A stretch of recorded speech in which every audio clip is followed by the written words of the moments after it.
Yep, that's right. The engine has blown. After 350 nautical miles on summer holiday down to the south end of the country of Norway, the engine blew up just 7 nautical miles from my home base, luckily enough. So after 32 years of service, it broke down, and I think it's time to acknowledge that the time is in to change it out with a brand new engine. So I'm gonna buy a new engine. It's gonna set me back $20,000, about a little bit less, maybe $18,000–19,000. I'm gonna haul it out myself now. It's a big job. It's a 170 kilo engine, or is that the same as 400 pounds or something? So it's heavy. I'm gonna do it myself. So the first thing to happen is that I'm going to release the shaft here. You see, there it is. That flange that to the shaft between the propeller and gear is gonna get released. Then I have to release all of the engine mounts. 4 of them, and one there, and one there, and one behind here. And then I'm gonna use a big wood board to lift up the engine in front, and then try to drag it and slide it out on the open floor here. I remove the table and I'm gonna slide it out to the floor. And we'll see how that goes. It's quite a big job, but I've done it 3 times before alone, so I'm gonna do it the 4th time. So here we go.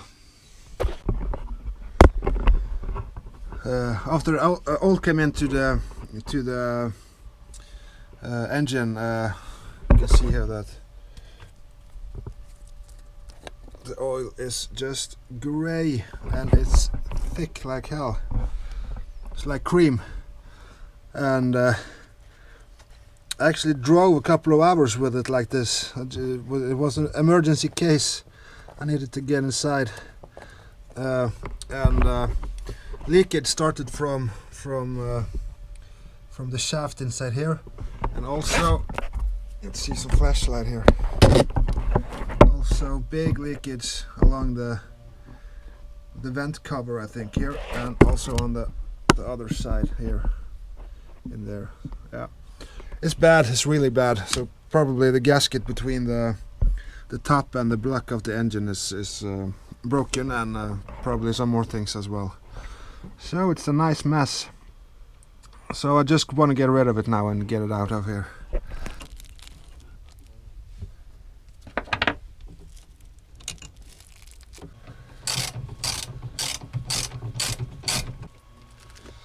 Second one.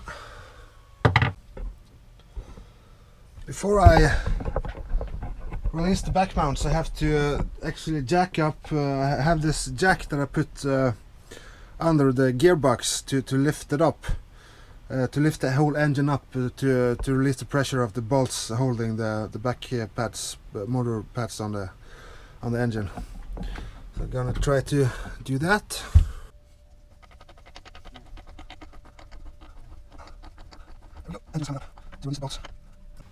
Then this one to unscrew the back mount of the engine. And now we can start releasing the bolts here without risking the engine to fall down on the bottom of the on the floor. Yeah, so now the first pad, the first whatever you call it, is loose from the engine. So half of the engine is loose behind here now. So now it's just the other side.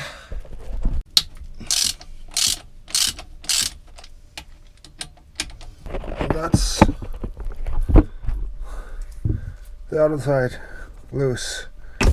Yeah, there we go. So now the engine is just resting on that little rope. So I'm just gonna on the jack and that rope here. So I'm just gonna lower the jack and let the engine rest on a wooden. Oh fuck.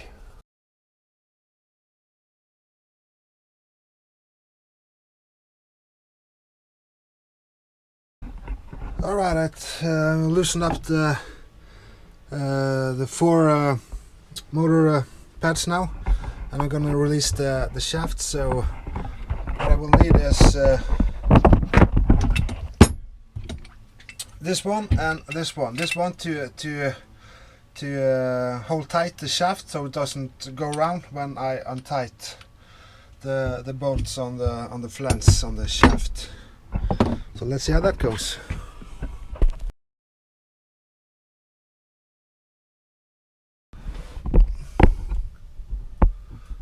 Okay, so now the cable for the gear box is loose. And the next one now is to get the exhaust band off the exhaust hose. This one, and that's a stuck component, I can promise you. It's just almost not impossible to get it off by hand. I think maybe I have to cut it off on behind here, just cut it right off.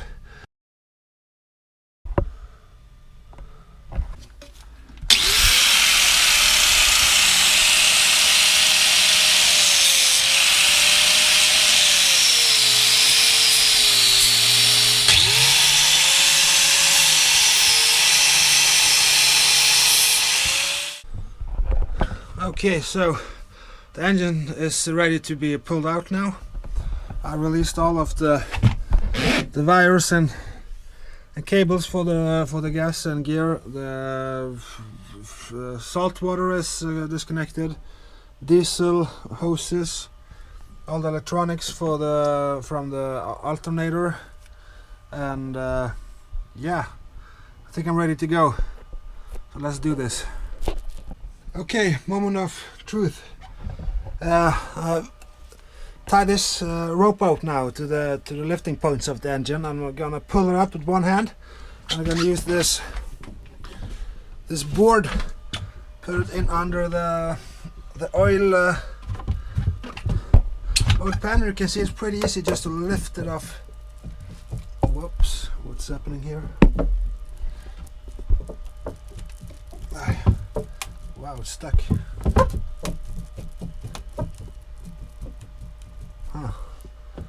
Oh, let's figure that out.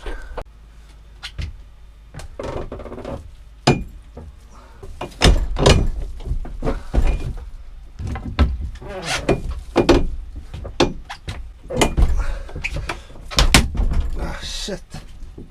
Damn. It's not good.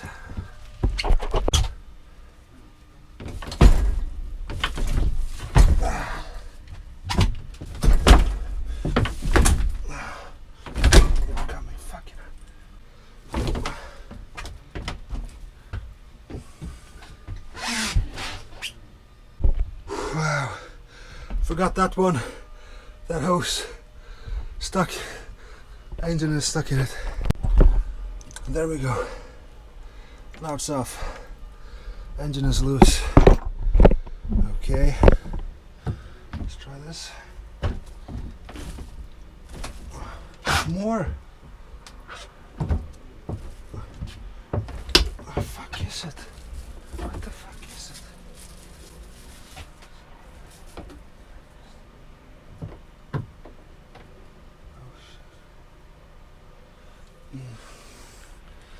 Fucking cable for the starter engine as well. I'm in too much of a hurry.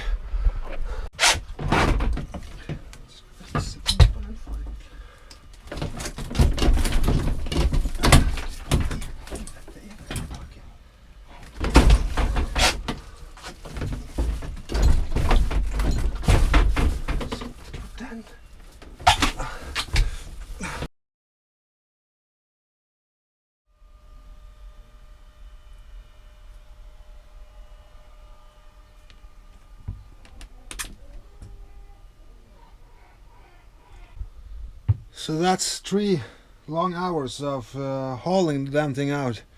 So now it's done, and it's not going back in there. I'm gonna buy a brand new engine. I'm tired of screwing around with the old engine, so I decided to go for a new one. So anyway, you know, it's expensive, and I would appreciate every help I can get, you know, on Patreon or PayPal or whatever, and to help out. Everything helps.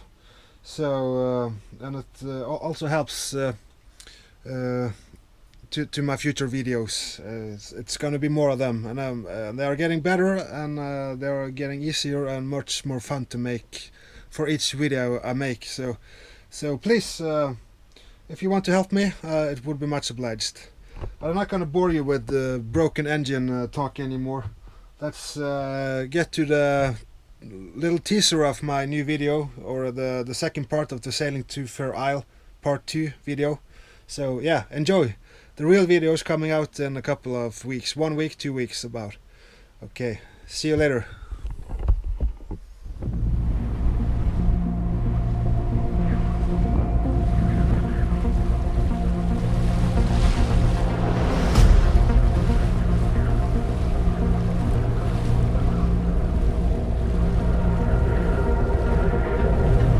Sunday, the 18th of March at 0400, I set sail again for a new adventure. It's gonna be a long cold night. My goal was to cross an ice-cold North Sea from Norway to reach the little island of Fair Isle, 209 nautical miles away, and to catch the beautiful landscape and scenery I'm filming. Especially important was the drone shots. But with a lot of protecting and somewhat angry birds this time of year due to nesting season, the story came to a sudden turning point.